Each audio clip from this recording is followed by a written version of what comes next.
আসসালামু আলাইকুম। গত কয়েকদিন যাবৎ সজীব মামা আমাকে বলতেছিলেন যে ঘাসের জমিতে বড় বড় কিছু ভল্লার চাক হয়েছে, এই চাকগুলি যদি অতি দ্রুত কাটা না যায় তাহলে এখান থেকে ঘাস কেটে আনাটা সম্ভব না। খামারের অন্য কাজের ব্যস্ততায় আমার সময় হয়ে ওঠে না এই চাকগুলি এখান থেকে ভেঙে দেওয়ার অথবা এখান থেকে নিয়ে আসার, যে কারণে এখান থেকে ঘাস কাটাটা আমাদের আপাতত বন্ধ রয়েছে। কিন্তু ঘাসগুলির একটু বয়স হয়ে গিয়েছে, এই অবস্থায় যদি এই ঘাসগুলিকে আমরা এখান থেকে কেটে না নিয়ে যাই তাহলে এই ঘাসগুলি আস্তে আস্তে আরো নষ্ট হবে এবং জায়গায় জায়গায় ছড়িয়ে যাবে। ছড়াবে কিভাবে সেটা আমি আপনাদেরকে একটু বলি। সেটা হচ্ছে যে ঘাসগুলি যখন পড়ে যায়, যেহেতু এখন বৃষ্টির সিজন, ঘাসগুলি মাটিতে পড়ে যাওয়ার ফলে এই ঘাসের যে কাটিংগুলি থাকে এই কাটিংগুলি থেকে আবারও কুড়ি গজায় এবং ওই কুড়িগুলি মাটির মধ্যে একেবারে শিকড় গেড়ে দেয়, যে কারণে এই ঘাসগুলিকে পরবর্তীতে কাটা যায় না এবং ওই ডালপালাগুলি চারদিক দিয়ে ছড়িয়ে যায়। হয়তো দেখতে পেয়েছেন যে কত বড় বড় ভল্লার চাকগুলি এখানে রয়েছে। এই চাকগুলি যদি এখান থেকে ভাঙা না যায় তাহলে এখান থেকে ঘাস কাটাটা একটা অসম্ভব ব্যাপার। এর কারণ হচ্ছে এখানে কোনো মতে একটু ডালপালা নাড়া লাগলেই এগুলি সব একসাথে উড়ে এসে কামড়ানো শুরু করবে এবং এগুলির কামড়ে এত বেশি পরিমাণে ব্যথা, এটা যারা খেয়েছে তারা খুব ভালো করেই জানে। আরেকটা বিষয় এখানে ইম্পর্টেন্ট, সেটা হচ্ছে যে সজীব মামা এই চাকগুলি কখনো ভাঙেন না এবং আমাদের অন্য কেউ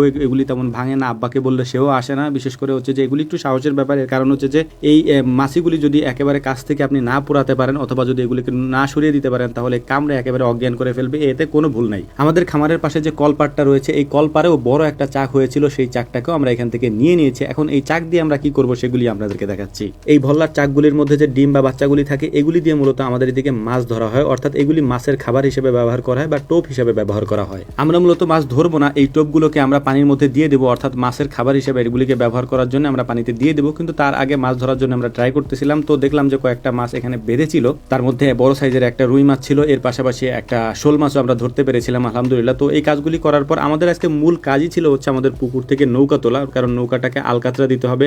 এই নৌকাতে বিভিন্ন জায়গা দিয়ে পানি ওঠে, নৌকাটাকে আমরা ব্যবহার করি মাছের খাবার দেওয়ার জন্য। এর পাশাপাশি আমাদের হাঁসগুলিকে নৌকা দিয়ে উঠানোর জন্য, অর্থাৎ নৌকা দিয়ে উঠানোর জন্য বলতে যখন পানির মধ্যে ওরা নেমে যায়, অনেক সময় যে ছোট বাচ্চা হাঁসগুলি থাকে এগুলি উঠতে চায় না, এই কারণে হচ্ছে যে অনেক সময় আমাদের এই পানির মধ্যে নেমে তারপর হাঁসগুলিকে ওঠানো হয় না। এই কারণে মূলত আমরা নৌকাটা ব্যবহার করে থাকি। পুকুরের মধ্যে কয়েকটা পাইপ এরকম ফেলা আছে, এগুলিকে আমরা চুইঙ্গা বলি বা চুইঙ্গা হিসেবে ব্যবহার করে থাকি। এগুলির মধ্যে প্রত্যেকবারই আমরা যখন তুলি কিছু না কিছু শিং মাছ আমরা পেয়ে থাকি। তো এবারও সেটার ব্যত্যয় ঘটেনি, আমরা এবারও এটাকে উঠানোর সময় খুব সতর্কতার সাথে উঠাচ্ছিলাম, কারণ এটার মধ্যে যে শিং মাছগুলি যায় এই শিং মাছগুলির সাইজ মাশাআল্লাহ অনেক বড় বড় হয়। গত কয়েকদিনে টানা বৃষ্টি হয়েছে, এই বৃষ্টির কারণে পুকুরের পানি অনেক বেড়ে গিয়েছে, যে কারণে পুকুরে চারপাশে যে নেটটা আমরা দিয়েছিলাম ওই নেটটা উঠানোর জন্য আমরা নেমেছিলাম, তাই ভাবলাম যে জাল দিয়ে কয়েকটা মাছ ধরা যায় কিনা। তবে এই মুহূর্তে মাছ ধরাটা একটু কঠিন, এর কারণ হচ্ছে পুকুরে যেহেতু পানিতে ভরে গিয়েছে তাই মাছের জন্য অনেক বেশি জায়গা হয়ে গিয়েছে। আগে যেরকম জাল ফেললেই আমরা মাছ পেতাম, এখন জাল ফেললে অনেক কষ্ট হয় আমাদের মাছ ধরতে এবং অনেক সময়ের প্রয়োজন হয়। তো মূল যে কাজের জন্য আমরা পানিতে নেমেছিলাম সেটা হচ্ছে আমাদের যে পুরাতন নৌকাটা আছে, মানে গত বছর যে নৌকাটা আমরা কিনেছিলাম এই নৌকাটাকে আমরা উপরে উঠে রাখবো, কয়েকদিন